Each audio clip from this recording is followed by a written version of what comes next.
Hey everyone, I'm Sam, and today I'm going to be talking a little bit about the EMEA and America's playoffs, as well as their various teams' chances of qualifying for Masters Tokyo.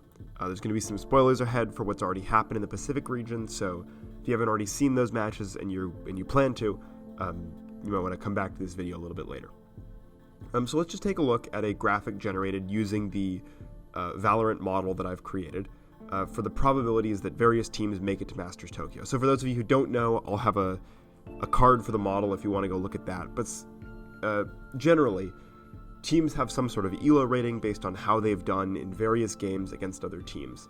From there, we can calculate the probability a team beats another team, randomize whether or not that occurs over 100,000 trials, and essentially in this case, generate a bunch of different playoffs in terms of what's possible given the probabilities we expect teams to win. And so here we can see PRX, T1, DRX, they've all already qualified for Masters Tokyo, while Zeta Division, Team Secret, and Gen G are unfortunately unable to qualify. Now this is because the Pacific region is ahead, it's already completed their playoffs, and so what's really interesting here is the middle of the graphic. And I'll be updating this over time if you want to follow me on Twitter to see those, but right now, here's where things stand. And so I just want to talk through a couple of things that might immediately jump out to you or have been jumping out to people as they've seen this graphic to sort of understand exactly how these things are going. Why are EMEA percentages higher than America's? Well, FNATIC won lock-in, which granted the EMEA region 4 slots as opposed to America's 3. So that means that FNATIC and Na'Vi need just one win to make it into the into Masters Tokyo. Other teams need to either beat FNATIC or Na'Vi in the upper bracket at any point, or they need to win a single game in the lower bracket. So as soon as you're in the lower bracket, one win puts you into the zone where you become a Masters Tokyo competitor. However, in America, the minimum requirement to make it to Masters Tokyo is making it to at least losers finals, meaning you have to either make it to uppers finals or you have to be the one loser in lowers grand finals.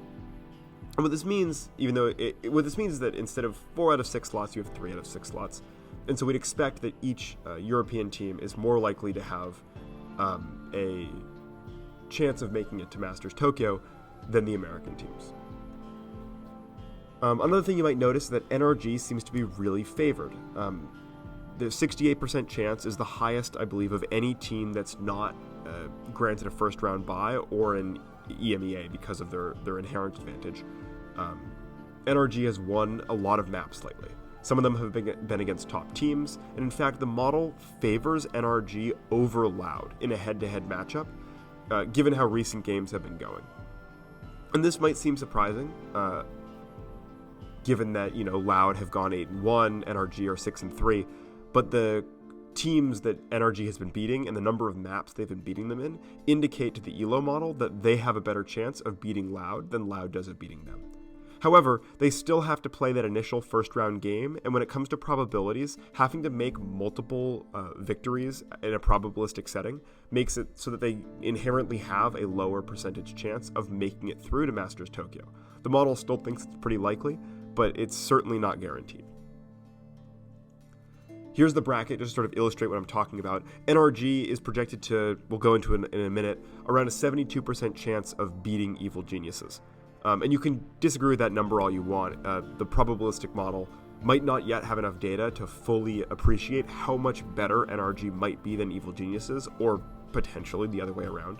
However, there's a chance they lose to Evil Geniuses, and then Evil Geniuses will go play Cloud9. Cloud9 probably wins, but the fact of the matter is that NRG could end up in a lower bracket where they have to win multiple games back to back to back in order to have any chance of making it to Masters Tokyo.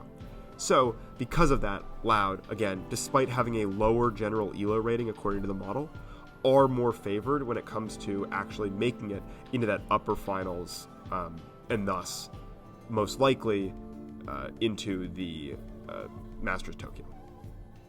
So let's go through the Americas matchup really quickly. Again, take with these percentages with what you will. They're generated using these ELO numbers, they're generated using the map data from the previous 9 games each team has played, but your belief in that system might vary. Leviathan is projected to win a 53% chance over Furia, with Furia having a 47% chance of winning this game. That's pretty close to 50-50, although it's obviously not quite. If you want more in-depth analysis on the merits of these two teams and whether or not these two teams have particular strategies that are good to counter each other, I'm sure there are plenty of very, very good resources, PlatChat being one of them, to do that. I unfortunately am not that guy. So there's what the model says about them. NRG is projected to have a 72% chance of winning over a 28% chance for Evil Geniuses. This is actually potentially somewhat surprising. Again, like, NRG is really heavily enjoyed by the model. The model likes NRG, and they think that they could do very well at this tournament. So let's turn now to the VCT EMEA playoffs. And here we can see what I was talking about previously, where teams have to make it either into this game right here or this game right here in order to make it into Masters Tokyo.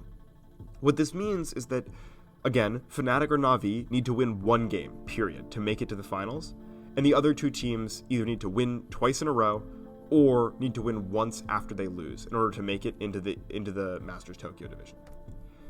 So if we go through, Giants Gaming is a little bit underdog to FUT Esports by about 4% here, 48 to 52. Again, pretty close to a toss-up. The model thinks that these two teams are pretty similar in terms of their skill level, and we'd sort of expect that of some of these teams that made it in at the sort of below the top couple teams range.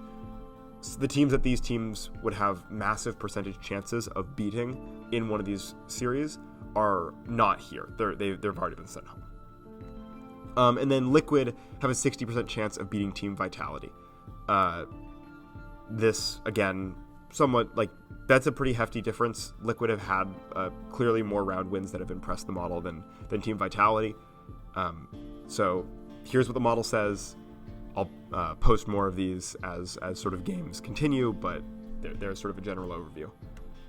And so we've talked about this a little bit as we've gone on, but why is FNATIC only at 97%? I got this question on Reddit. What is the 3%? Like, how could FNATIC possibly miss out on Masters Tokyo? Well, logistically, what it means is FNATIC have to lose against the winners of Giants Gaming and FUT Esports. If they win that game, they qualify. If they lose, then they'll play the loser of Liquid and Vitality.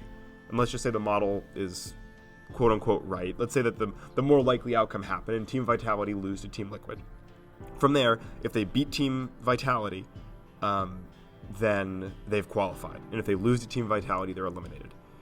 And whether or not you think it's a 97% chance that doesn't happen is sort of potentially a matter of personal preference. Do you think FNATIC actually have this small chance of losing to both these two teams? I think that it's pretty clear, in my opinion, that the percentage cannot be zero. There is certainly a chance that FNATIC lose both of these two games, and if they do, they will not make it to Master Tokyo, despite the fact that they're 9-0.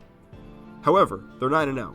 FNATIC is a very good Valorant team. They've shown time and time again that they're able to win these rounds. They won lock-in. There's a lot of reasons why the percentage is so high.